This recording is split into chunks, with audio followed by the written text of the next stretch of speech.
Bueno, hoy terminamos el módulo de la persona del Señor Jesús con este tema que son los tres oficios de Cristo. ¿Qué es esto? Bueno, engloba de alguna manera al Señor como profeta, como sacerdote y rey. Ahora en el transcurso de la clase vamos a ver en qué consiste este triple oficio del Señor como profeta, como sacerdote y rey. Y yo puse ahí en el apunte que estos tres oficios engloban toda la obra del Señor Jesucristo, tanto en la tierra como en el cielo. Pero antes de hablar de esto, tenemos que conocer un concepto previo y el rol principal del Señor Jesús. ¿Cuál fue la tarea, la misión, el papel que Dios Padre le dio al Hijo Jesús? Y está en 1 Timoteo 2:5. Lo tienen ahí, también lo pueden buscar en su Biblia si quieren, pero están los versículos en el apunte. Dice, porque hay un solo Dios y un solo mediador entre Dios y los hombres, Jesucristo hombre. Lo repito, porque hay un solo Dios y un solo mediador entre Dios y los hombres, Jesucristo hombre. La función que Jesucristo tiene principalmente por encima de todas las demás es la de mediador. Él es el mediador. Lo que no dice este versículo es cómo llevaría a cabo la función de mediador. Los tres oficios, justamente, como profeta, sacerdote y rey, nos explican de qué manera el Señor Jesucristo va a llevar a cabo la función de mediador. ¿Pero qué significa esta palabra? En el griego es mesites. La otra vez pronuncié mal una palabra, ¿está bien? Mauri, mesites. Acá me dicen que bien. Y significa alguien, una persona que garantiza la ejecución de todos los términos estipulados en un pacto.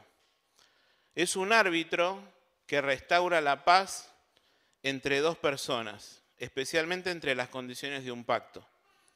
Y es exactamente lo que Jesús hizo. No había paz entre nosotros, que somos los seres humanos, y Dios. Había un gran abismo que nos separaba. De hecho, la Biblia dice en el libro de Isaías 59 que nuestros pecados, nuestros propios pecados, hicieron separación entre nosotros y Dios. Por más que el hombre, por cualquier medio, por más buenas obras que haga, por más bueno que se crea, no tenía ninguna chance de acercarse a Dios. Había un abismo. No sé si fuiste alguna vez a algún lugar turístico, que te paraste en un lugar, hay un abismo y después sigue la otra parte. Por más que quieras, no vas a llegar al otro lado. Bueno, así, pero multiplicado infinitamente, estaba la distancia entre Dios y el hombre. ¿Y qué lo separaba? El pecado. Necesitábamos un mediador. Alguien que haga de árbitro, de mediador, para acercarnos a Dios. Es por eso lo que dice el versículo siguiente, el versículo 6 del que leíamos en Timoteo, el cual, o sea Jesucristo, se dio a sí mismo en rescate por todos, de lo cual se dio testimonio a su debido tiempo. Para lograr tal reconciliación del hombre con Dios, el Señor debía venir como profeta, a la vez ser sacerdote y finalmente ejercer su reinado. Un solo oficio no bastaba. Es por eso que tenemos un profeta sacerdotal, un rey profeta y un rey sacerdotal.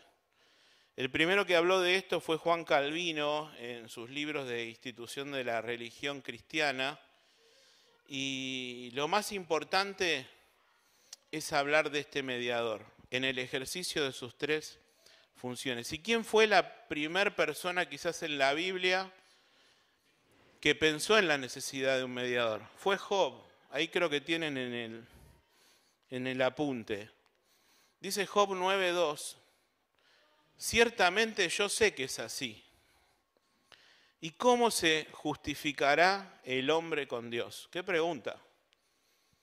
Necesitamos ser justificados ante Dios. Job lo sabía muy bien. Es el primer libro que se escribió en la Biblia, el más antiguo. Y él ya preguntaba, ¿cómo se justificará el hombre con Dios? Si quisiere contender con él, hablar con él, disputar con él, no le podrá responder a una cosa entre mil. Y dice el versículo 32, porque no hay entre nosotros árbitro. Lo que decíamos hace un rato, no hay un mediador para que yo le responda y vengamos juntamente a juicio. Como que si voy a juicio con Dios, salgo perdiendo, no hay nadie que me defienda. Y dice el versículo 33, no hay entre nosotros árbitro que ponga su mano sobre nosotros dos. Él comprendía la necesidad de relacionarse con Dios y había algo que lo impedía. ¿Qué faltaba? Un mediador. Entendía el abismo que había entre Dios y él y la necesidad de un mediador. Si vos no conocés a Cristo, muchas veces pensamos que conocer a Dios es saber cosas de Dios o venir a la iglesia. El hombre tiene que ser consciente de que necesita un Salvador, de que necesita un mediador, o por ahí lo estás escuchando por internet. Necesitas un Salvador. Job, aún en lo más antiguo de la historia del hombre, dice, necesito un mediador, necesito un Salvador. En la siguiente declaración de Cristo, en Juan 14:6, están los tres oficios de Cristo, en el famoso versículo que dice, Jesús le dijo, yo soy el camino, la verdad y la vida, nadie viene al Padre sino por mí. ¿Y a dónde están estos tres oficios de Cristo? Lo dejé en blanco por si lo quieren escribir. Adán y Eva cayeron por una mentira. Y tenía que venir alguien a hablar y vivir en la verdad. Y Jesucristo dijo, yo soy la verdad. Y ahí tenemos el rol de Jesús como profeta, que Él es la verdad. ¿Qué más? Adán y Eva murieron espiritualmente. Alguien debía derramar sangre, eso lo hace un sacerdote, lo vamos a ver en un ratito. Y dijo, yo soy la vida que restaura la tuya. Jesús como profeta nos habló la verdad, Jesús como sacerdote nos llevó a la vida, nos restauró la vida que habíamos perdido por nuestro pecado. Y Adán y Eva fueron expulsados del Edén. Y de ahí se rompió el camino para acercarnos a Dios. Jesús es el camino, el Rey que nos guía en el camino. Como profeta, el Señor Jesucristo puso de manifiesto la sabiduría de Dios. Como sacerdote puso de manifiesto la misericordia de Dios. Y como Rey ejerce el gobierno de Dios. Vamos a ver en primer lugar a Cristo como profeta. Voy siguiendo lo que tienen acá en el apunte.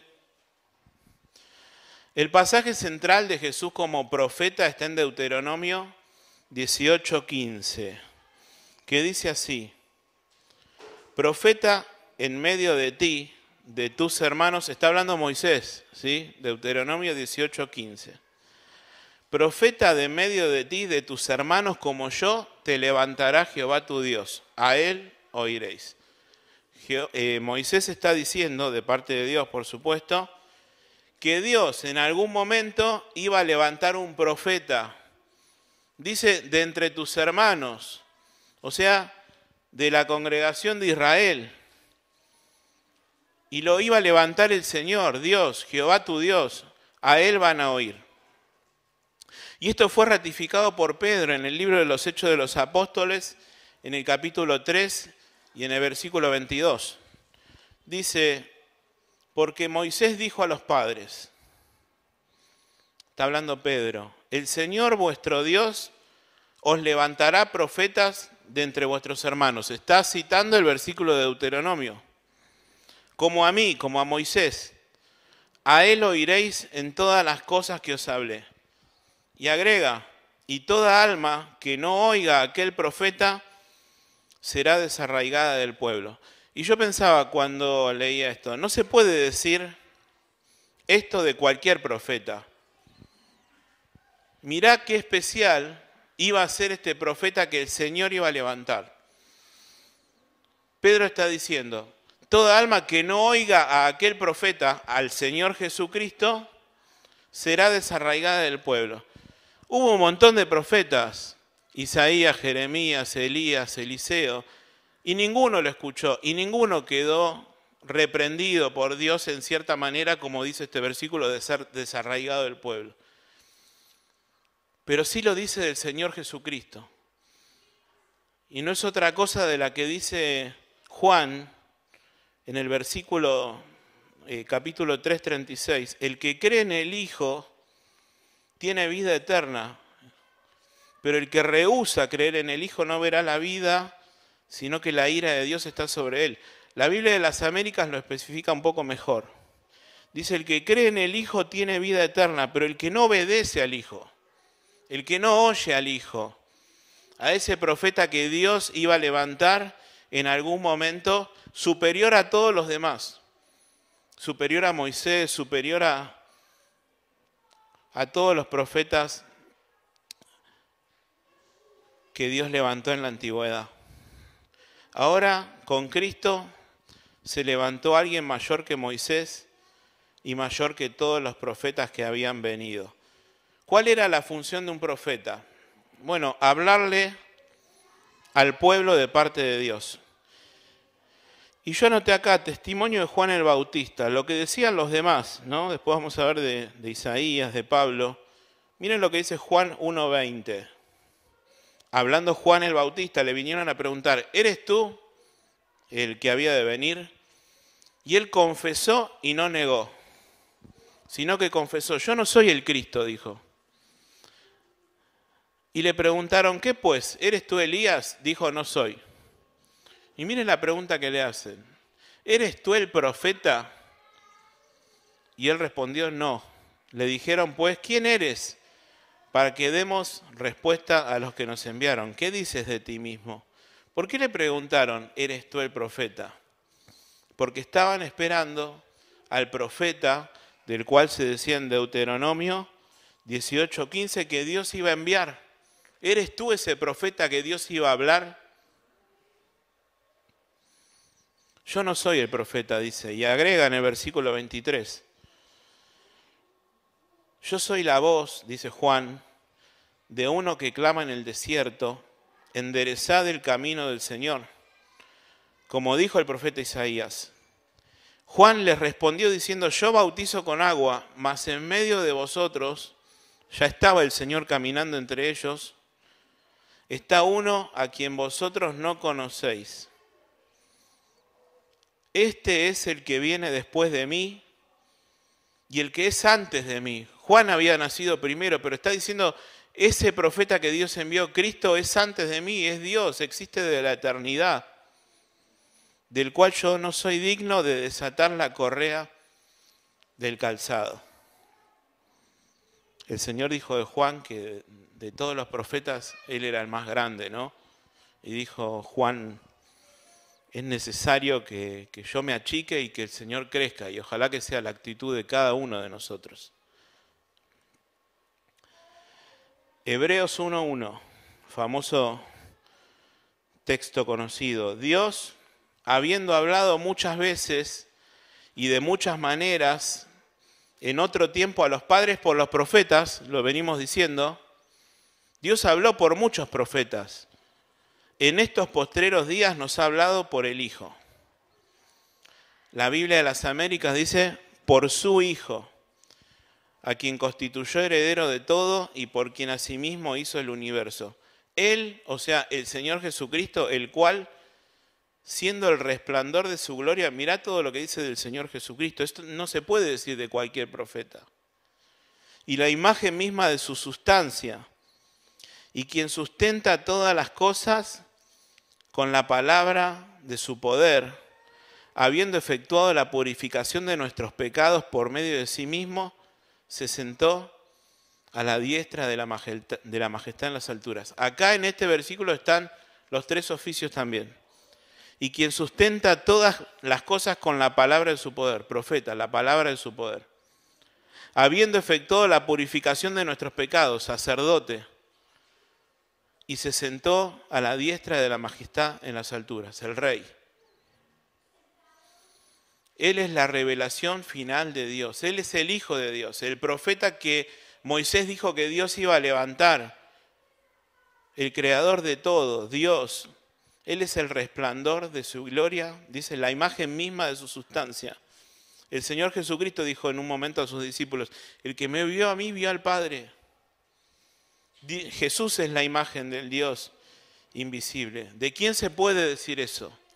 De ningún profeta, ni siquiera de Juan, que Jesús dijo, Él es el más grande de todos los profetas que hubo. Solamente de Cristo. Cristo fue un mensajero de parte de Dios, pero no fue simplemente un mensajero, fue la perfecta revelación de Dios. ¿Qué dice el profeta Isaías? Isaías 9:6, porque un niño nos es nacido, profetizando que en un momento Jesús iba a nacer, un hijo nos es dado, y el principado sobre su hombro, Rey. ¿Qué más? Y se llamará su nombre admirable.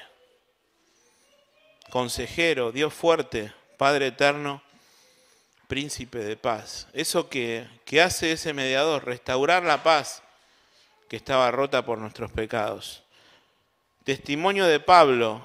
Es interesante lo que dice acerca del Señor Jesucristo. Tomé solo 2 versículos, pero dice, más por Él, por Cristo, estáis vosotros en Cristo Jesús, el cual nos ha sido hecho por Dios sabiduría. Lo puse en negrita, justificación, santificación y redención. Y en Colosenses dice, en quien están escondidos, en Jesús, están escondidos todos los tesoros de la sabiduría y del conocimiento. El Señor, como profeta, tenía la autoridad de Dios porque era Dios. Acuérdense cuando el Señor dice, ustedes escucharon que se dijo tal cosa, pero yo les digo, y da el verdadero sentido de la palabra. Jesús, como profeta, tenía la autoridad en su boca de Dios porque era Dios.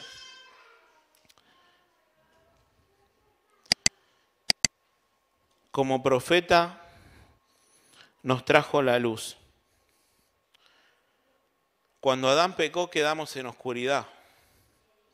Cuando Adán y Eva pecaron, quedamos en oscuridad por el mismo pecado y se produjo ese abismo inmenso entre nosotros y Dios, ese abismo de oscuridad que llegó hasta lo más íntimo de nuestro ser, hasta nuestro corazón. Y Jesús vino a este mundo y dijo, yo soy la luz del mundo. El que me sigue no andará en tinieblas, sino que tendrá la luz de la vida. Uno en Jesucristo encuentra todo. Estás en tinieblas, necesitas a Jesús. Estás en la mentira, necesitas a Jesús, que es la verdad. Vieron que otras personas en su fe, en su religión, por ahí creen, bueno, necesito trabajo, le pido a tal santo. Necesito salud, le pido al otro santo. Vos en Jesucristo encontrás todo lo que necesitas. Todo. El apóstol Pablo decía, y ustedes están completos en Él. O sea, tenés a Jesús, tenés todo. A veces pensamos, necesito esto, necesito aquello, necesitamos a Jesús. Él es todo. Ustedes están completos en Él, decía el apóstol Pablo. Dijimos que Él era la luz y como profeta anunció y Él mismo fue la verdad. Jesús dijo, yo soy la verdad. Y acá cito en el apunte cuando el Señor se encuentra con Pilato en Juan 18:36 y dice, respondiendo Jesús le está hablando a Pilato, ya estaba apresado a punto de morir, mi reino no es de este mundo. Si mi reino fuera de este mundo, mis servidores pelearían para que yo no fuera entregado a los judíos, pero mi reino no es de aquí. Le dijo entonces Pilato, luego, ¿eres tú rey? Y respondiendo Jesús, tú dices que soy rey. Yo para esto he nacido y para esto he venido al mundo, para dar testimonio de la verdad. Jesús como profeta, dando testimonio de la verdad. Todo aquel que es de la verdad oye mi voz. Y le dijo Pilato, ¿qué es la verdad? Otra vez, desde la caída del hombre, el hombre vive abrazado a una mentira, cayó por una mentira. Y de hecho, el Señor Jesús dice del diablo que es padre de mentira. Dice, cuando habla mentira, de suyo habla porque es mentiroso y padre de mentira. Y Jesús vino a dar testimonio de la verdad. Como profeta nos habló la verdad de Dios y fue la verdad de Dios. Qué lástima que Pilato le preguntó a Jesús, ¿y qué es la verdad? Y no se quedó a escuchar la respuesta. Si siguen el relato en el Evangelio, dice que se salió a hablar con los judíos. Y Jesús le hubiera dicho, yo soy la verdad. Como profeta, Él nos habló la verdad. No sé si lo anoté acá, sí. Los profetas anteriores hablaron en nombre de Dios. Este profeta, o sea, Cristo, habló por Dios y habló como Dios. No solo tenía un mensaje de Dios, Él era el mensaje de Dios para todos. Pensamos muchas veces que la función del profeta es predecir el futuro, ¿no? Pero muchas veces no. No es lo que encontramos en la Biblia. Dios designó personas como profetas para dar un mensaje puntual de Dios, para revelar su voluntad. Dios quiere que hagas esto, Dios quiere que hagas lo otro. No era simplemente como Daniel, como otros profetas, Zacarías, que anunciaban el futuro. El profeta tenía un mensaje de parte de Dios y esto Jesús lo hizo y lo hizo de manera perfecta. Ahora bien, Jesús como sacerdote. La función de un sacerdote, puse yo acá, era muy distinta a la de un profeta. El profeta le hablaba al pueblo de parte de Dios. Acordémonos, el profeta tenía un mensaje de Dios y se lo daba al pueblo. ¿Qué hacía el sacerdote? Le hablaba a Dios de parte del pueblo. El profeta era el representante de Dios ante el pueblo. Querías escuchar el mensaje de Dios, tenías que ir al profeta. El sacerdote era el representante del pueblo ante Dios. El sacerdote llevaba a cabo funciones a favor de los pecadores y Cristo hizo eso como nadie. El Antiguo Testamento, acá cito Levítico 16, hace más referencia al rol de Cristo como sacerdote que los demás oficios. Está plagado el Antiguo Testamento de figuras que representaban a Cristo en cuanto a lo sacerdotal. Buscalo en tu casa, léelo en tu casa, Levítico 16. Es precioso, es muy largo y hablaba del día de la expiación. ¿Cómo era este día? Voy a tratar de resumirlo. Un día al año, en el séptimo mes, en el mes 10, si no me equivoco, el sacerdote podía entrar al lugar santísimo. No podía entrar cualquier día. De hecho, Dios le dijo decirle a Aarón que no entre en cualquier momento. Tiene que entrar ese día. Y tiene que lavarse, tiene que sacarse sus ropas. Acordémonos cómo estaban vestidos los sacerdotes con las 12 piedras del pueblo de Israel.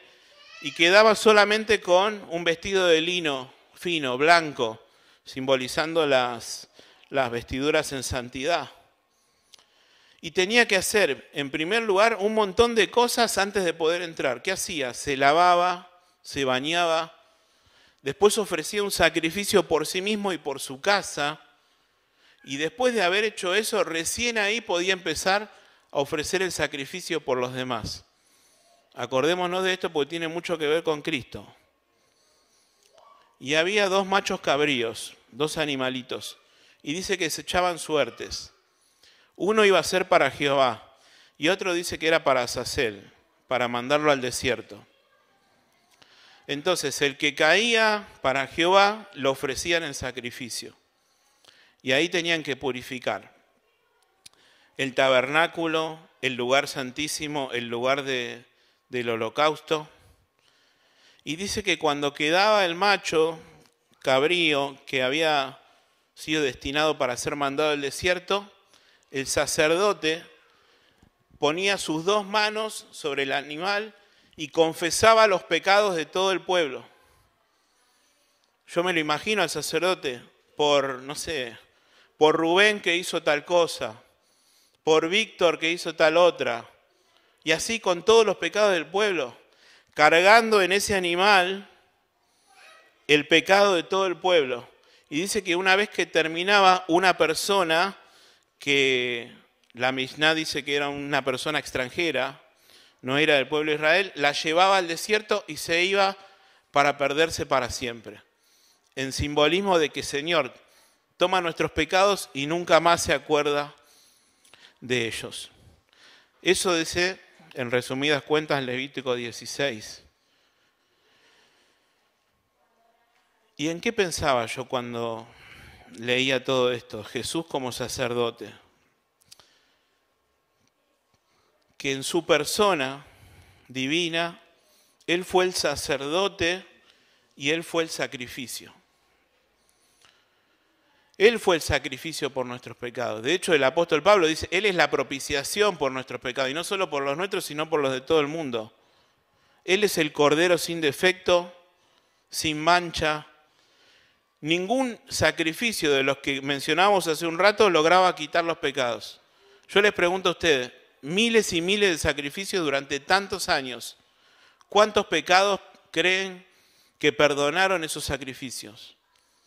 ¿Cuántos pecados se perdonaron por esos? Ninguno. Dice la palabra de Dios que lograban cubrir el pecado. Hasta que vino Cristo, que Juan el Bautista dice, he aquí el Cordero de Dios que quita el pecado del mundo. Cristo se ofreció una sola vez y para siempre. Creo que tienen en el apunte Hebreos 10:12, sí. Pero Cristo estaba hablando de todo lo que vinimos contando como sacerdote, de lo que hacían los sacerdotes. Pero Cristo, habiendo ofrecido una vez para siempre un solo sacrificio por los pecados, se ha sentado a la diestra de Dios. Algo que yo leía también era que el sacerdote ese día no podía sentarse nunca. Es interesante. Constantemente es como que el sacerdote no se podía sentar y pensaba, esto no termina nunca. Y no, porque no lograban quitar el pecado. Y dice que el Señor, habiendo hecho un sacrificio, se sentó, su sacerdocio superior. Y dice el versículo 14, porque con una sola ofrenda, miles y miles de sacrificios se hacían antes, pero con una sola ofrenda, con un solo sacrificio, hizo perfectos para siempre a los santificados, a los que han sido alcanzados por ese sacrificio, a los que han sido perdonados sus pecados. El velo del templo se rasgó ese día, esa separación que no nos permitía llegar al lugar santísimo, que Dios mandó que solamente una sola vez al año puedan entrar. Nosotros podemos entrar siempre. Aquellos que somos sus hijos, aquellos que nuestros pecados han sido perdonados por su sangre. Expió nuestros pecados, se sentó a la diestra de Dios, nos abrió el camino. Él dijo, yo soy el camino. La cruz fue el altar donde el sacerdote y el sacrificio fueron una misma persona. Ese cordero inmolado, sacrificado desde antes de la fundación del mundo, dice Apocalipsis 13:8. Y el apóstol Pedro dice, ya destinado desde antes de la fundación del mundo, pero manifestado en los postreros tiempos por amor a vosotros. ¿Cómo era el sacerdote en la antigüedad? No puse el título ahí, pero es Hebreos 5:1. El título de ahí es ¿cómo era el sacerdocio en la antigüedad? Y lo explica el autor de Hebreos. Dice, porque todo sumo sacerdote tomado entre los hombres es constituido a favor de los hombres, en lo que a Dios se refiere. Es tomado de entre los hombres, de entre el pueblo, y Dios lo pone en favor de los hombres para que pueda representarlo ante Dios. El sacerdote humano que había en la antigüedad. Para que presente ofrendas y sacrificios por los pecados, lo que contábamos hace un rato. Versículo 2. Para que se muestre paciente, el sacerdote, con los ignorantes y extraviados. Puesto que él también, el sacerdote, está rodeado de debilidad, porque él también es pecador y tenía que ofrecer sacrificios por sí mismo antes que por todos los demás. Y por causa de ella, de la debilidad, debe ofrecer por los pecados, tanto por sí mismo, como dije hace un momento, como también por el pueblo. Y nadie toma para sí esta honra, sino el que es llamado por Dios como lo fue Aarón. Claro, nadie decía en la antigüedad, yo quiero ser sacerdote. Era una tarea difícil. El que es llamado por Dios. Así tampoco Cristo se glorificó a sí mismo haciéndose sumo sacerdote. Acá la Escritura declara a Cristo como sumo sacerdote. Sino que Él le dijo, tú eres mi hijo, yo te he engendrado hoy. Como también dice en otro lugar, tú eres sacerdote para siempre según el orden de Melquisedec. Ahora vamos a explicar eso. Cristo tiene un mejor sacerdocio. Dice el versículo 1 que todo sacerdote es tomado de los hombres. Jesús se debió encarnar para ser el sumo sacerdote. No podía ser sacerdote desde los cielos. Versículo 2, para que se muestre paciente con los ignorantes y extraviados. Cada uno de nosotros, si pensamos que somos algo bueno, estamos equivocados. Somos ignorantes y extraviados y Dios nos rescató. Y dice que el Señor puede compadecerse de nosotros porque fue tentado en las mismas cosas que somos tentados nosotros, pero sin pecado. 3.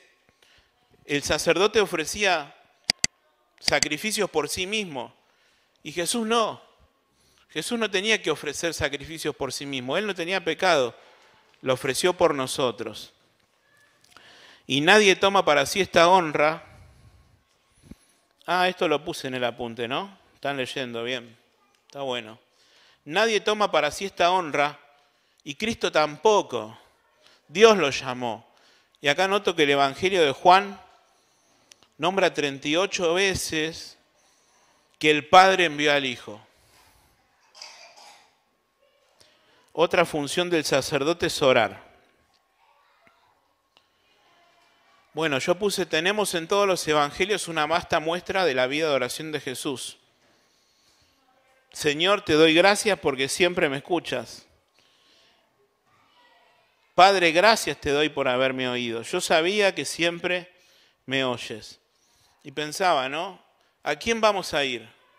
¿A algún sacerdote que a veces es escuchado por Dios y a veces no? Yo quiero ir a Cristo, que siempre es oído por Dios. Andá a Cristo, porque Él dice, siempre me oyes. Y puse acá el versículo de Hebreos, y Cristo en los días de su carne, o sea, cuando se hizo hombre, ofreciendo ruegos y súplicas, lo que hace un sacerdote, con gran clamor y lágrimas al que le podía librar de la muerte, fue oído. El Señor como sacerdote es oído. ¿Qué significa esto que dice difícil? Tú eres sacerdote para siempre, según el orden de Melquisedec. En el libro de Génesis, en el capítulo 14, Abraham se encuentra con el rey de Salem, que dice que se llama Melquisedec, y es el quien nombra a este autor de Hebreos.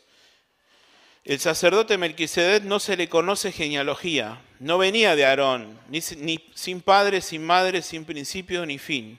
No se le conoce de dónde viene, y agregué, aparece de una manera misteriosa.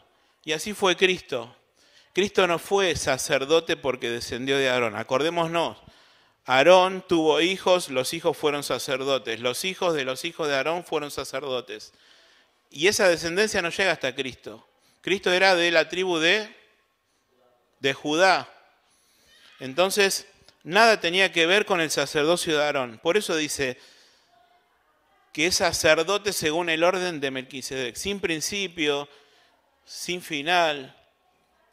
No se le conoce de dónde viene, así es el sacerdocio de Cristo. Y yo agregué acá, el sacerdocio de Cristo no terminó en la cruz. Podemos decir, bueno, Cristo murió, resucitó y listo. No. Pablo dice en Romanos 8:34, ¿quién es el que condenará? Cristo es el que murió, más aún el que resucitó, el que está a la diestra de Dios y el que también intercede por nosotros. El sacerdote intercede por nosotros y Cristo lo hace. Acá pongo, hijitos míos, estas cosas les escribo para que no pequen. Juan está escribiendo esto. Pero si alguno hubiere pecado, abogado tenemos para con el Padre a Jesucristo el justo. Y esto es genial. Porque nosotros como personas somos totalmente lo contrario. Cuando por ahí un amigo, una persona nos defrauda, vemos de qué manera podemos hacerle daño a esa persona. Ahora le voy a decir esto, le voy a decir aquello. Dios, en su misericordia, piensa que cuando nosotros le fallemos, ya tiene la solución. Si alguno hubiere pecado, pongo a Jesucristo para que nos abogue ante el Padre.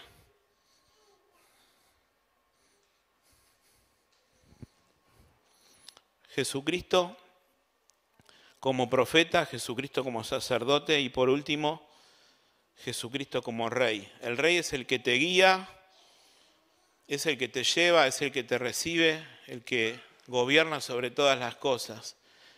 Y acá pongo el Salmo 138:6, porque Jehová es excelso y atiende al humilde. Me acordaba de cuando en el libro de Esther se muestra la figura del rey, que no podía acercarse cualquiera, y aquel que se iba a la presencia del rey sin permiso era muerto directamente. Pero Dios no es así. Dios es rey, dice que es excelso, pero que atiende a lo humilde.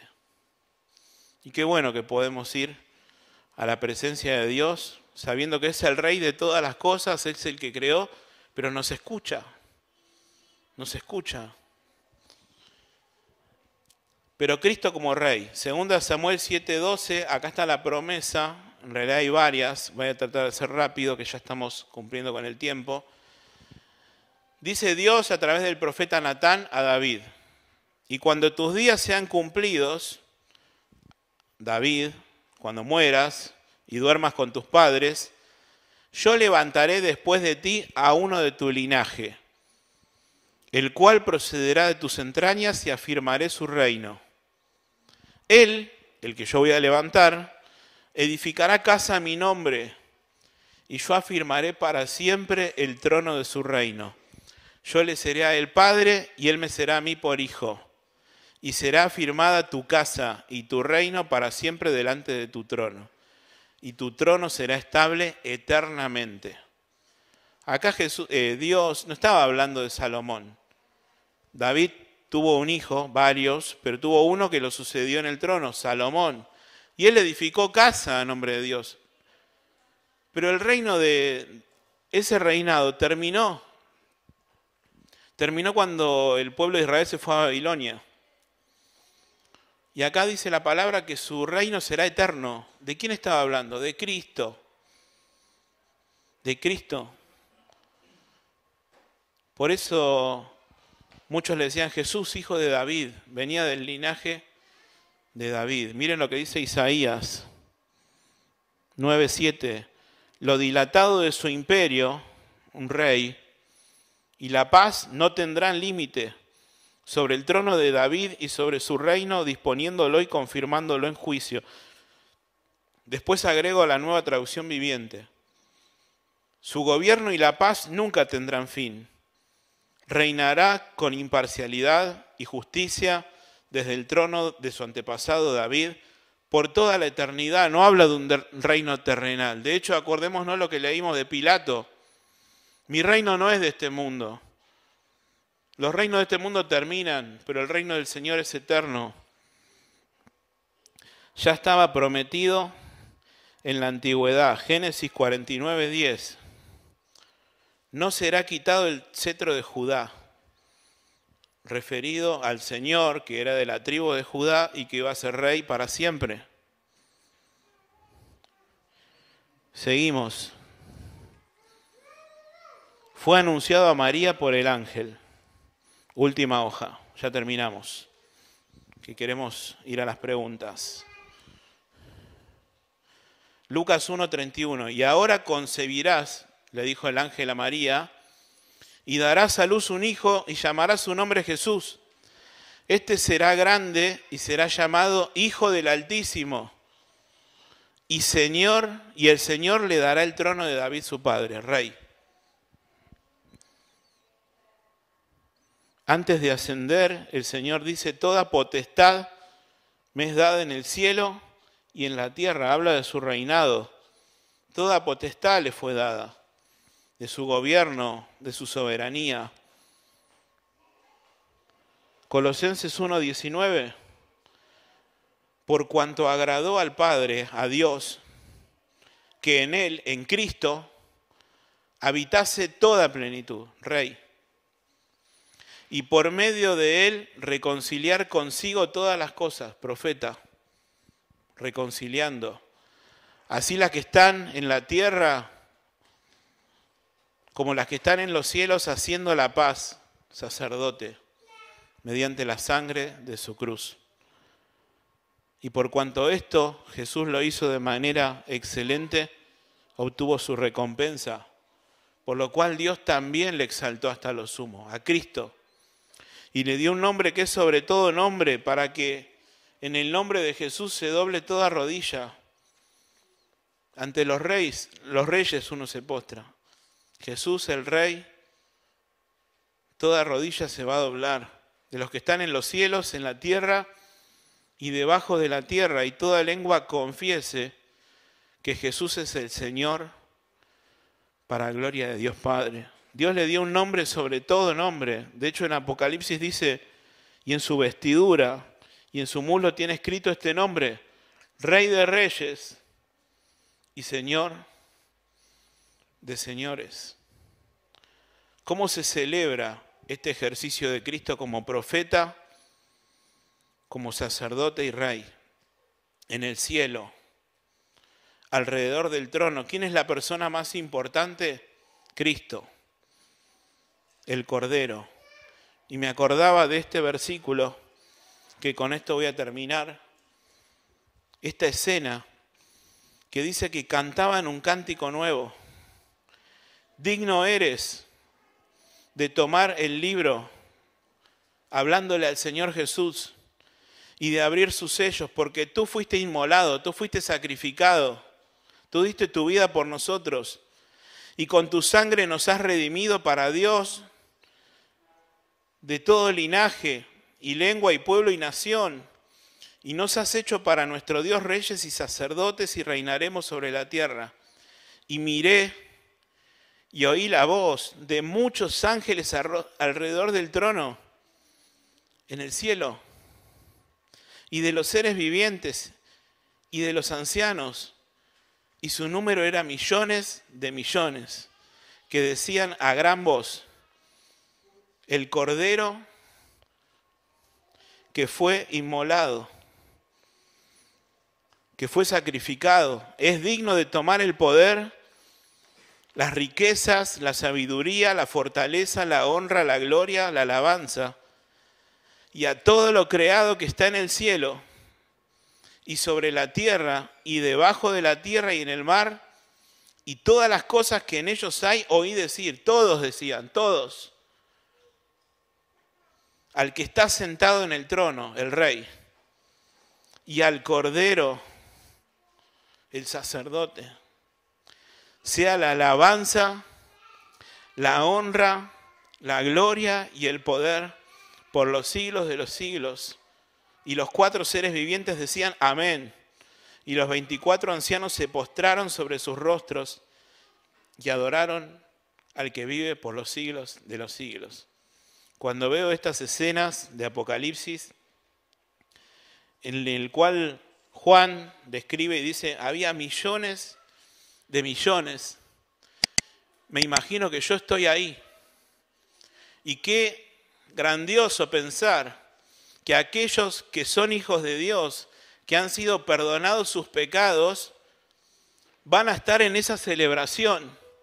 Si tus pecados fueron perdonados, si sos un hijo de Dios, vas a estar ahí en medio de esa multitud y vas a decir lo que decían ellos: al que está sentado en el trono, al Rey y al Cordero, sea la gloria, sea la alabanza, sea el poder por los siglos de los siglos. Amén. Y si no tenés a Cristo, no vas a vivir esta experiencia gloriosa. Dios manda a todos los hombres en todo lugar que se arrepientan.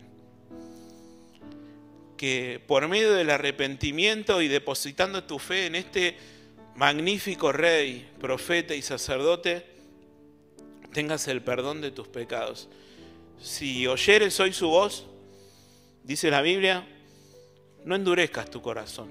Dios llama a todos los hombres que se arrepientan para darles vida eterna. Yo les doy vida eterna, dice el Señor Jesús, y no van a perderse jamás. Que Dios los bendiga.